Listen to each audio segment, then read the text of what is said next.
Welcome back to Dunstan Kiwi Bred.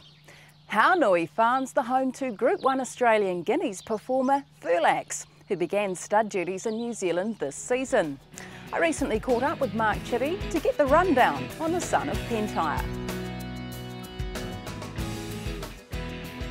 Felix is owned by Australian Jonathan Muntz, who's joined forces with Haunui Farm to stand him here. He's New Zealand bred but Australian raced. Tell us how that partnership with Jonathan was established.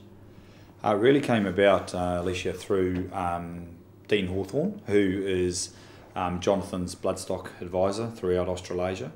And Dean approached me about 3 months ago, and over a period of time we were negotiating to, regarding Felix and him coming to New Zealand to stand. So it was really through Dean. We'd followed the horse. We'd certainly seen him through the his Australian Guineas win, and so we were acutely aware of his ability.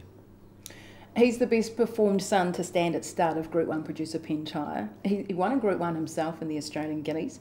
What's his appeal as a sire? I think the first thing was he was a $180,000 select yearling. And when you think that sale averages around 45,000, he was in the top 5 to 10% of the sale, and a yearling of that ilk that goes on and performs at the highest level, Group 1 level, is something to be admired. He won his first 4 races. That's most horses are lucky to win 1 or 2 races, but to win 4 in a row and culminate in a Group 1 win over a mile in the autumn in Australia, and such a time-honoured stallion-making race was probably the real appeal of the horse. Tell us about some of his standout performances for you. He graduated to top weight for Age Company as a 4-year-old. Yeah, I think the Australian Guineas started him on the pathway. I think because it's a time-honoured stallion-making race, when you look at the roll of honour of the Australian Guineas and see, Pins, Flying Spur and Reset, but probably the greatest of all is Zabeel. Every 3-year-old is attempting to get to that race. It's raced at Flemington, it's on a good track, it stands horses up for future glory. And then that was underpinned early on in his 4-year-old career by running in the Memsie, which I think was only recently graduated to Group 1 status. And certainly when you look at that field, it's one of the highest rated races of last season in Australia. Atlantic Jewel was the champion mare, and behind Felix on that day were Done Deal, Green Moon, Fiorente, Silent Achiever, Happy Trails, all Group 1 winners in their own right. He set himself in esteemed company. He's by Pentire out of a Masque mare, Legs Akimbo. What are the important aspects of his pedigree? Well, I think for a lot of people, with respect to Masque, as they remember, he was the horse that beat the mighty McGinty, who was a stallion that stood here at Haunui many moons ago. Masque was a Golden Slipper winner, but more importantly, he was a 4-time champion broodmare sire. So I think he adds a lot of speed to the family, and obviously introduces the Star Kingdom line that's worked so well with Pentire. And I think the thing about Pentire is he's probably from a slightly unfashionably bred line, being the Be My Guest Northern Dancer line.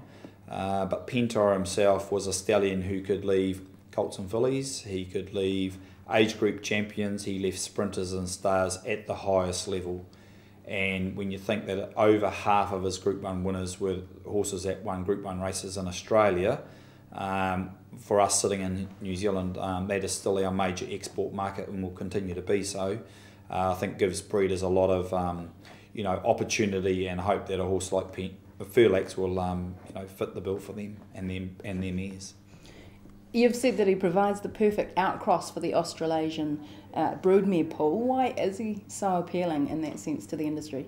Well, I think he's probably one of those stallions you can close your eyes and breed to him, because he doesn't, any close line breeding's not going to occur. He's free of Citristran blood, he's free of Danehill blood, which is in abundance. And like anything, you're attempting to get a little bit of hybrid vigour along the way, bringing the best of 2 traits together.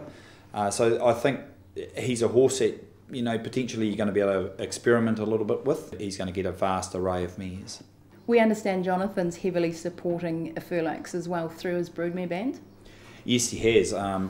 Dean and Jonathan bought a number of mares on the Gold Coast at the Magic Million sale in June, and of those mares, of the mares that they bought, about 14 of them have come to New Zealand to be bred to Felix in the first 3 years. And I think it was one of the things that we spoke about is stallions need support, and Jonathan's really got him behind him, and he's given him mares that could quite easily go to stallions at a service fee value of 30 or 40,000. He's a very high profile thoroughbred owner in Australia who's racing a lot of horses as well. So we'll certainly get maybe a third to half of those. The progeny of those mares back into Australia, giving them the very best of opportunity. And I think it's a great leg up and a great opportunity for people to take advantage of. It's his first season as a new sire. How busy's the phone been? The phone's been steady. It hasn't run hot, but it's been very steady. And I think as people begin to appreciate what he's going to offer for people going forward, I think he'll end up serving a book of 80 to 85 mares in his first season, which will be a good number. An introductory fee of $7,000. What was the thinking behind that? I think we were just very keen to get people to get in and use the horse. Breeding in New Zealand is not easy at the present time, and we just felt experience had shown that we've tried to keep our stallions at a very similar level, whether it be year 1, 2, 3, 4. I think stallions jumping around in price because of the year is not ideal. Certainly sends a mixed message to a lot of the broodmare owner population, and I think like Ifraj and Showcasing, we've kept their fees very much at a constant, and we believe that he's probably a little under the value in terms of his performance and what he did, but I think it gives people a great opportunity to breed, and whether they want to breed to race or whether they want to breed for the commercial market, they've got an abundance of opportunity.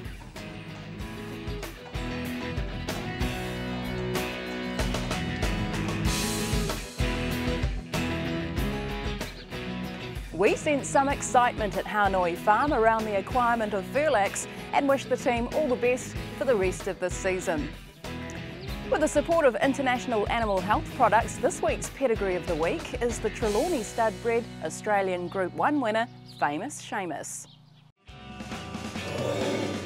Shamus was already well known through his 4 listed wins, but he became famous with his Group 1 success in the BTC Cup at Doomben. Bred by Sam Kelt's Keltern stud and Trelawney stud's Brent Taylor, famous Shamus scored an upset win in the weight for age sprint for trainer Noel Mayfield-Smith and jockey Ryan Wiggins. By former Hanoi Farm shuttle stallion Elusive City out of Dance Floor Mare Clinique, famous Shamus is a brother to Group 3 Standish Handicap winner Adasham.